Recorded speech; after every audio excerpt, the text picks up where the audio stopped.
นั่งเด้โอ้มันนั่นเนาะบอลเขาปูแป้ง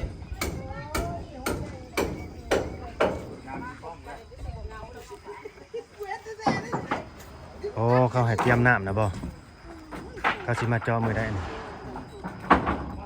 บ่น้องโอเขาสิมาจ่อมือได้มื้อวันจันทร์มื้ออื่นนี่อ๋อแต่ว่าเตรียมน้ำมาให้บ่เขาจะเตรียมพร้อมแล้วเนาะคือเราบ่อยู่มาสักอย่างนี่เขากระพุ้ยนี่ค่ะจักแล้วเขาสิใส่น้ำลายบ่หรือว่าจังไดสบายดีสวัสดีพ่อแม่พี่น้อง FC ที่ฮักแพงเบิดสุขุสุคนเบิดสมองสุบอนนะพี่น้องเด้อสบายดียามเช้าพี่น้องเนาะเป็นเช้าของวันอาทิตย์เบิดมื้อเนาะมื้อนี้เนาะ วันอาทิตย์เบิดมื้อเด้อมื้อนี้ก็ดีตอนนี้ก็อยู่ที่นาเพื่อนสาวนางเพิ่น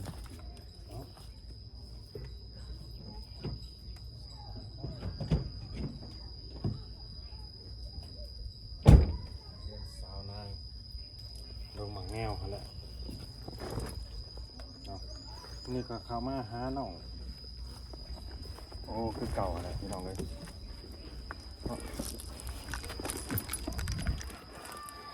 เข้ามาหาน้องโอเพิ่นคือเก่าเนาะสงสัยมื้อนี้ สร้างสิมาครบบ่มื้อนี้พอเห็นกัน4คนเนาะอย่าไปเห็น4คนเนาะสร้างปกติเขาก็มากัน4คนนั่นแหละบ่แม่นปกติครบทีมเขากับ4คนแต่ว่าแบบเขาแยกกันเห็ดเนาะผู้หนึ่งกบใหม่ผู้หนึ่งมาเห็ดทั้งนี้ฮะนะสิเป็นนั่นหัวหน้าหมู่เนาะตัวนี้จริงก็จักไผเป็นหัวหน้าเป็นลูกน้องดอกก็เป็นสร้างคือกันเบิดฮะนะพี่น้องเลยก็เลยแบบบ่ยอมกันบ่ลงกันบ่ลงกันฮะนะพี่น้องเลยเนาะเปิดภาพมุมไกลก่อนให้เบิ่งอันเดแต่ว่าแถวนี้จังน้อยนี่6เด้เพราะว่าหญ้านี่มันขึ้นเด้พี่น้องเอ้ยนี่หญ้าต้นนี้มันขึ้นมาขึ้นสูงเด้บัดมันขึ้นห้วยเพียงรักที่บ่จักเนาะโอ้ตูบใหญ่เลยใหญ่บาง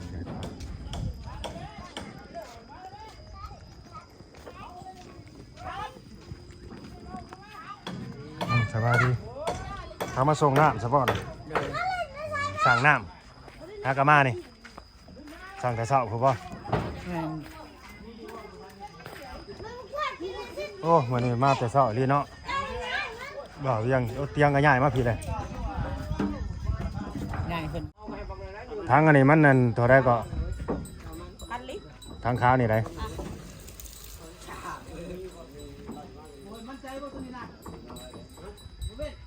สี่กระพุ้ยเต็ม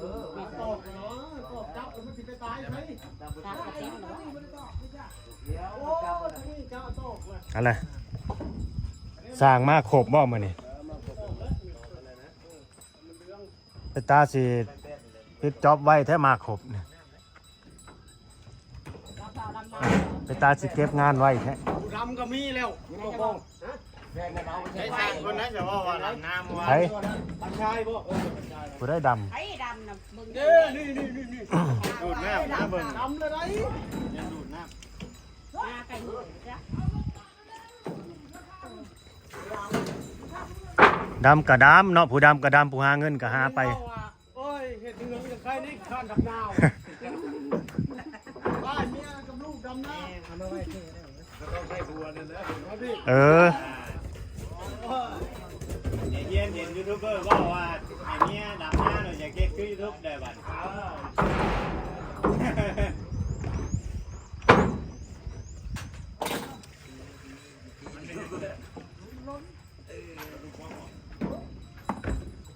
กินข้าวแล้วเนี่ย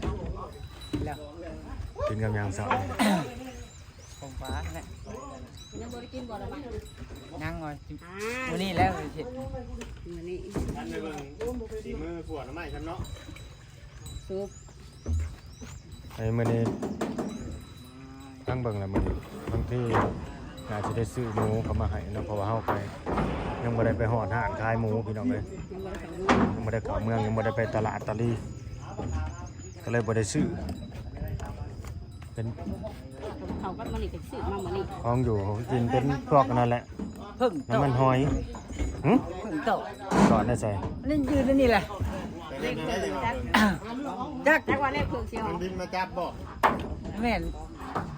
ผมมันวะบินมาจับ แบบเห็นมันไต่ขี้กันเอาขึ้นเสาไปเด้อไปว่าไล่ค่าจุลุอยู่ แม่นมันอยู่นะคะส่งบ่จัก บ่ใส่ถุงขาสั่นครับไข่เนี่ย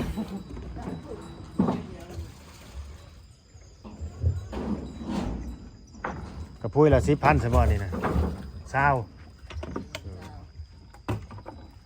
พุ้ยละ20 บ้านชาวบ้านห้าไปกินแก่น่ะ คือว่าบ่ละล่างบ่ 3พุ้ย50 แม่นบ่ละล่าง นี่นั่นเนี่ยจะคุยบ่จักเล่นเป็นข้าวแล้ว เกจะได้ แย่จนจ่อน้ำแล้ว เขาจะเอาไปเลย เพราะว่าก็เบิดมือให้คำได้นั่นนะก็ชะลาเบิดมือเบิดเว้นนั่นแหละตัวน้ำตัวยังมีปันใช่แต่ว่าไหลปั๊มเราแห้งเนาะนั่นเนาะปั๊มบางบ่อนี่บ่ได้แห้งบ่ทันเลย ค่าน้ำนะบ่ละละ บอกแล้วละ ค่าน้ำเลยค่าคนน้ำมีนะ แพงถ้าเห็นขนาดนี้ก็เป็นตาอยากค้นมาให้อยู่ได้บ่ละละ จะแก่แต่เฮือนมาหายว่า เออ เจ้าก็มาเสนอว่าแต่ตำวิทย์ว่า โอ้ยไปจิหู้เฮ้ยกันว่าหู้นั่นก็สิแก่มาให้เบิดแล้วแถวนี้บ่ละ ห ละ ลายบ่อแต่ได้เรา ไว้ นี่3บ่อ4 ก็ บ่อ พูด นี่ ก็พูดเขาก็มีได้2ใบนี่ สามได้แต่เจ้าคือมาเจรจา3นายก็เสีย บ่ออันของเงินเอ้ยเทืองนั่นน่ะบ่เปลืองปานใดบ่อของน้องเต้เปลืองงามเนาะ บ่ละล้านนี่แน่ได้เฮาออกเงินเองบ่หรือว่าจังใดหรือทางผู้ใหญ่เพิ่นจัดการเองเลย ผู้บรรโจแม่ ทำมาแทนผู้จัดการเอง อ๋อ ใหญ่ผู้บรรโจน้ำ อ๋อ แม่ ก็ดีอยู่แต่ละเนาะ ได้ไป ตอน ทำ แรกไปเสนอไผทั้งเขาปืนไผกับบ่ฮับเด้ทั้งเขาก็คงข้าวยังเราบ่ฮับบ่ยัง ว่านึกว่า ให้มันแล้วก็จัดการ บ่ละล้านนึกว่าเฮาเจ้าของอันเฮือนนั่นนี่รับผิดชอบเรื่องน้ำ โอ้ย ผู้ใหญ่ ไปเจาะเลยบ่ ผู้ใหญ่แค่เพิ่นซอยแค่ราคาเจอน้ำนั่นนี่นะก็เพิ่นซอยเบิดเลยก็สาธุแล้ว ว่าแถวนี้เขาฮู้ว่าเฮาน้ำยากเลยบางบ่อนว่าเขาหาน้ำน้องเนาะมันก็สิบ่แพงน้ำน้องอันนี้บัด สาธุแล้วคันแบบนั้นพี่น้องเลยเนาะ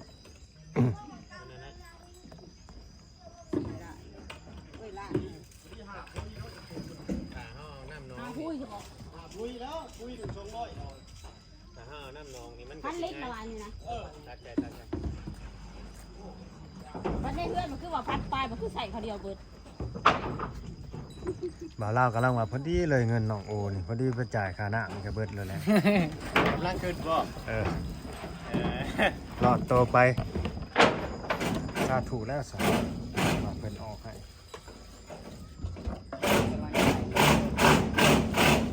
รวมๆแล้วก็เงินต่อหน้า8,000กับค่าน้ำนี่ก็1,000 บาทเลยเข้าหมื่นบ่ได้อย่างเหยียบหมื่นบ่ได้พี่น้อง1,800 1,900บ่แล้วจะเหยียบหมื่นบ่แล้ว เป็ดตัวนี้ก็เป็ดตัวน้ำเป็นหมื่นนะคำว่านั่นก็รวมกับน้ำ ใครแต่ว่าเรามีทีมงานแล้วเนาะ กากินกาอยู่กลางเจาะอีกบัด ทีมงานเนี่ยหัวละเลยเนาะเอาแล้ว เขาอยู่ ก็ ก็ ได้ ยอม ตัวนี้ชื่อเป็นคิด ลูกชายบ่าวสิแหละ หมื่นเป็นป้ายก็ได้ใช้หลาย ลู ลู ก กก เช้า นะบ่ เดี๋ยวบ้านเฮาหมื่นป้ายได้ใช้หลายนะเดี๋ยวบ้านเฮา จังไรนั่นนี่มันได้อยู่บ่หมื่นเท่าใดเลย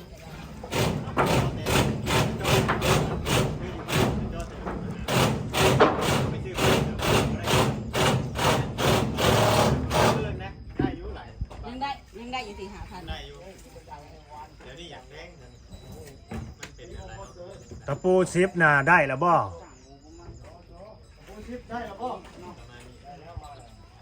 ซื้อมาแล้ว คนเอามาว่าเนี่ยเด้ โลหนึ่งบ่โลเท่าไรน่ะ เดี๋ยวจะเอาเงินให้หรือว่าเอาเงินนำน้องโอเลยบ่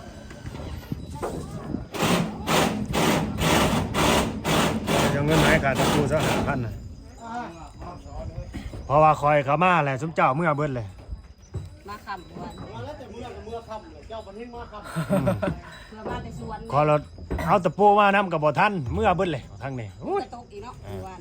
ฝนกระตกพอแห้งแล้วสั่งสิคล้องแต่ว่าบอกน้องโอแล้วว่าให้ไปซื้อให้เขาก่อนเด้อ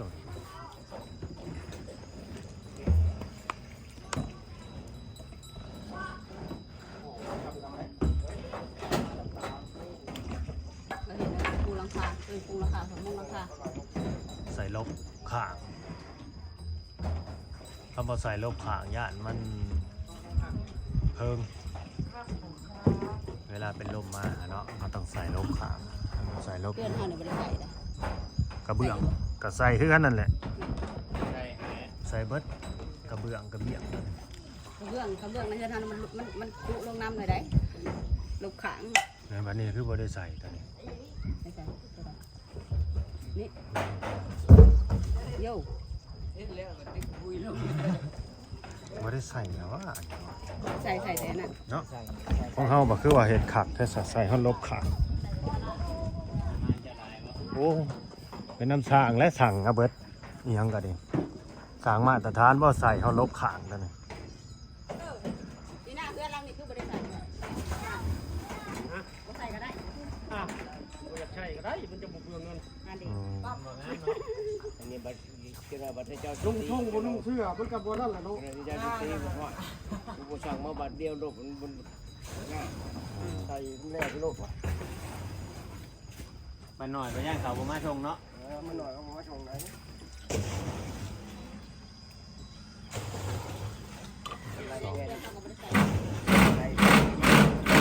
ตัวใด ใช้ลบขังเงิน วางได้ตัวใดมัน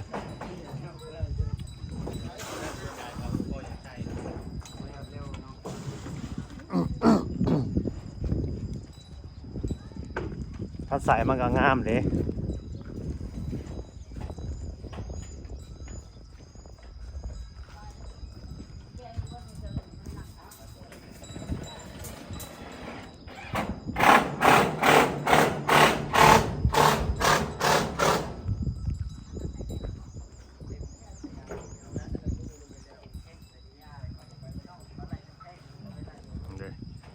ใส่ลบขามันก็งาม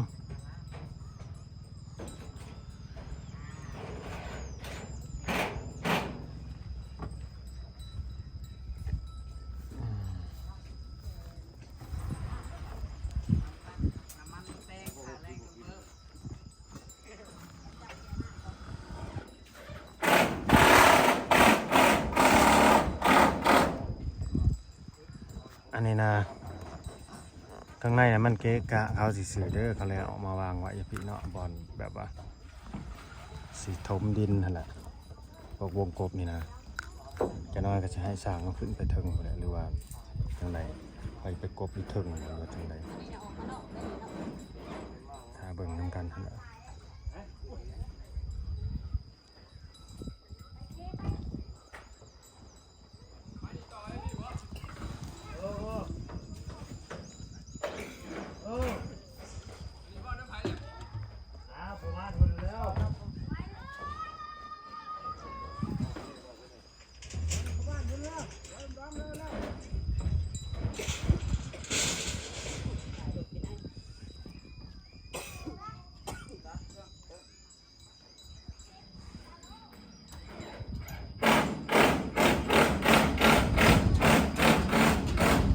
วัดไปนะ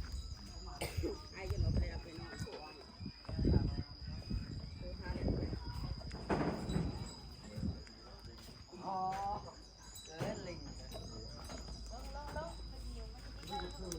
อันเดียวกันลูกเนี่ยเขียนมาเพื่อนนี่แหละเดียวกันเขียนจมน้ำมันตัวนี้อันเดียวกันลูก ของเฮาสิแงนกว่าบ่จ้ะ ของเฮาแล้วตัวน้ำสิบหัว ตัวเทิงนะ ตัวเทิงหัว ตัวเทิงเบิดกว่าตัวนี้มันก็สิหักลงกว่าตัวนี้มันสูงกว่าบัดตัวเฮือน ตัวเทิงมันสลับกันนะเทียงหน้าบ่เล่านี่ตัวเทิงน่ะมันแง้นกว่าบัดตัวลุ่มนี่กระเทิบตัวลุ่มมันเบิดมันน่ะลบลงกว่านี้อันนี้มันอันนี้มันยังสูงแต่ในความคิดของบ่าวเล่านี่ว่าเพราะที่แรกว่าจะให้สร้างเขาเอาลงอีกนะแบบทลบลงอีกนะพอยามันสาดเลยเอาลงมาอีกจัก10 เซนบอกเนาะจากนิ้วมือหนึ่งหรือ10 ครับ ลงมาอีกจัก10 เซนบอกหรือ10 ครับคือเสียนคันเขาหักลงมาอีกนี่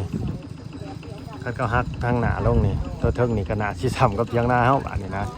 แบบระดับนะเพราะว่าสร้างกับสร้างเดียวกันเลยแบบกันเดียวกันต่างแต่ว่าตัวนี้เฮ็ดใหญ่กว่ากว้างกว่าแล้วก็สิคันห้อง2 ห้องเนาะ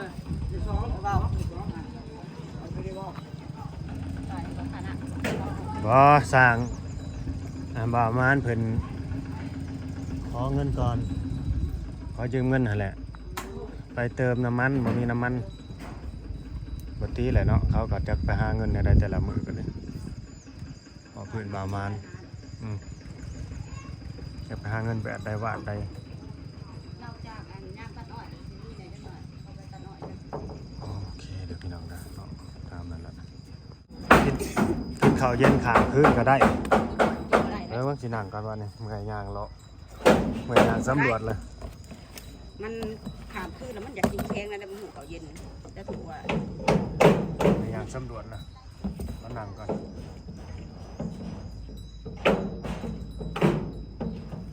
วันนี้เอาแป้นทำพันเอาขามาเบอร์ได้เนาะวันนี้ไม่ได้เอารถไถมาที่ว่าจะ ทำแป้งนี่ต้องได้สั่งเสิร์ฟหรอก มาหูจะเบิ่งก่อนว่าเพิ่นนั้นที่สั่งมาเท่าใด 132 อ๋อที่สั่งเพิ่มเท่าใดเบิ่งว่ามันขาดเท่าใด ประเดี๋ยวสั่งแป้ง ยังบ่ทันได้ฮอดขั้นตอนนั้นใส่ประมาณสักประมาณ10 แผ่นก็สิพอแล้วว่าเฮ้ย สั่งเพิ่มนะ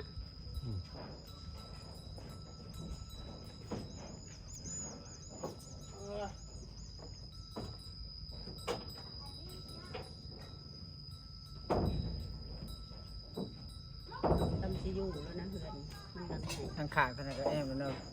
จงเงินว่าทางไหนบนแอมดิ เขาก็แอบอยู่ข้างในอยู่เลย ปล่อยแล้ว อันนี้ก็ทางหน้า เบียงบ่ได้ ปล่อยโลก แล้วก็ทางขาดนี่ ระเบียง แอมแล้วทางขาดเนาะ บ่ แอบอยู่ทางใน อ้อมแอบในห้องนะห้องใน ห้องในอันนี้ เป็นระเบียง ป้าไว้หนังเป็นนอนเย็น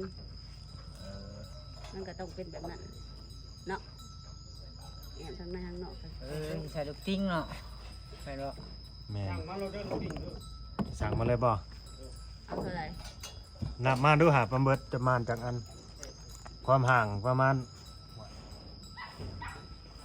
นี่เด้ เอาท เอาทำนี่พอดีแล้ว เดี๋ยวปูแป้งก็จะกินเพชร น่าเราสั่งเลย โอ้ เอาพอดีหลอมแป้นหนึ่งบ่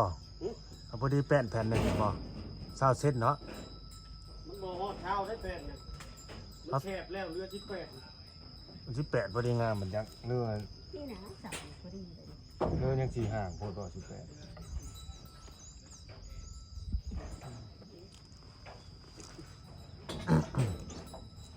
พอดีแหละออกไปสิไปเบิ่งลูกติ่งเลยมื้อนี้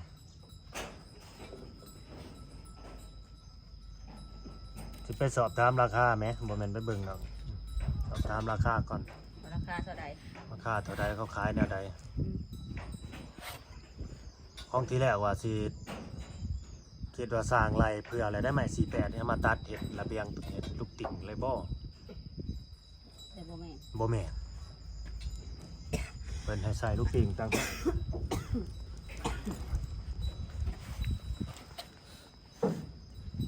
มันจังเข้ากันกับเพื่อนจังบาละกัน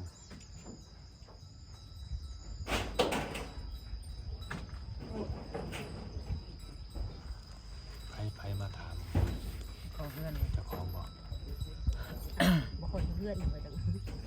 มันก็อยู่กันเห็นเลย อ๋อแล้วมาเจาะเพื่อนบ่เดี๋ยวนี้ นี่ กลางคืนไปนอนซะนะ บุย เออ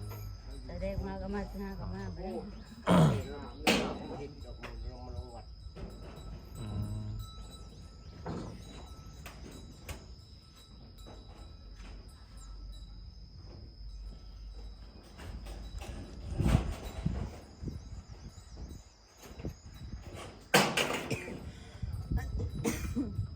โอ้ยตายลงไป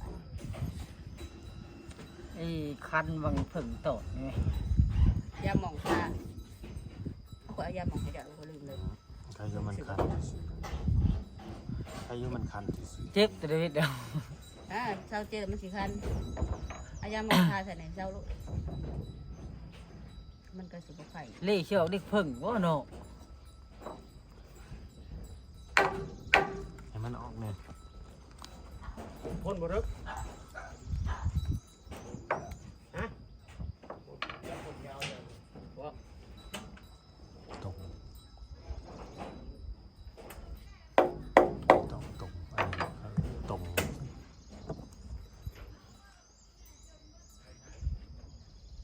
ต้นยังอีนาย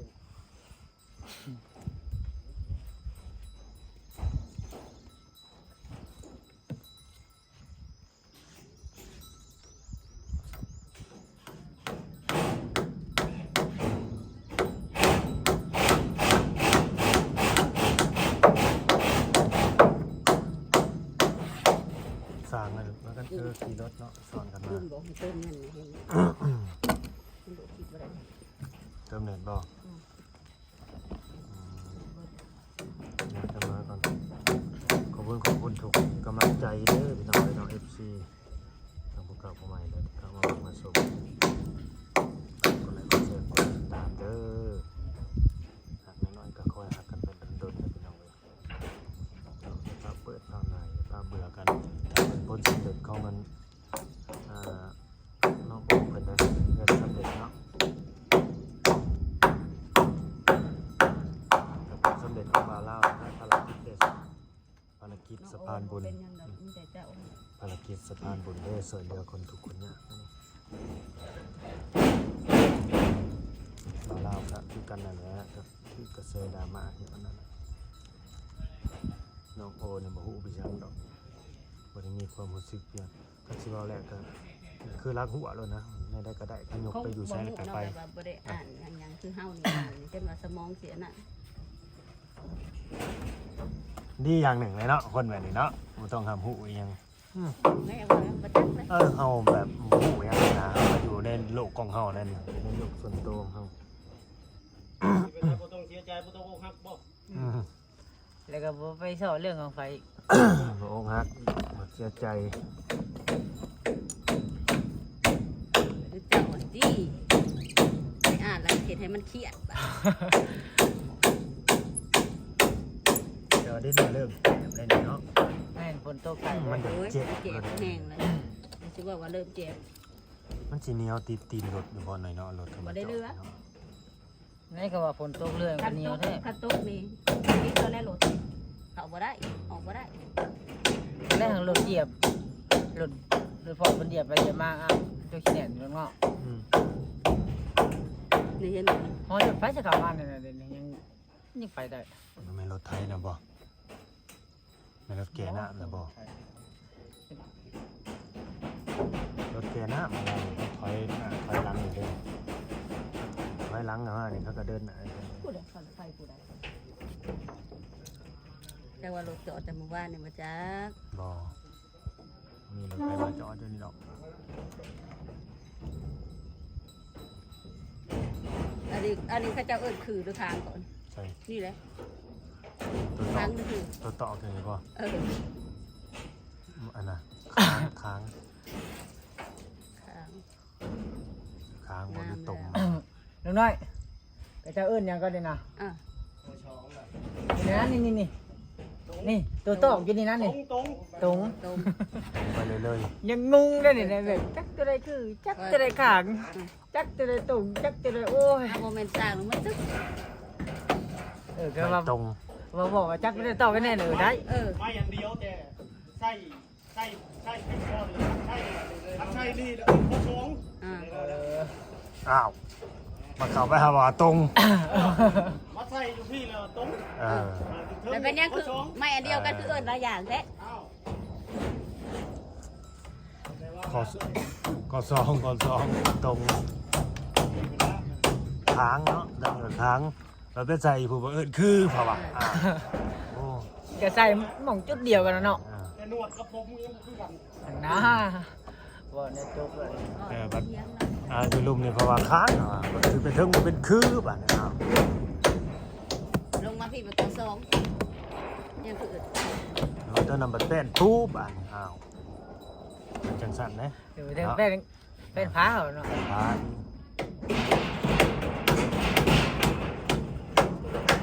มันก็ดูดอกไม้นะโอ้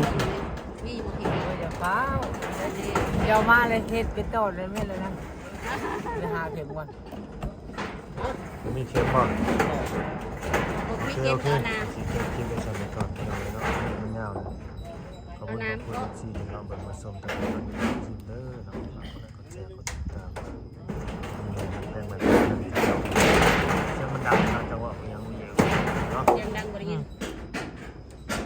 ขอบคุณทุกคนผู้ใหญ่ใจดีเบิร์ดทุกคนไปน้องเลย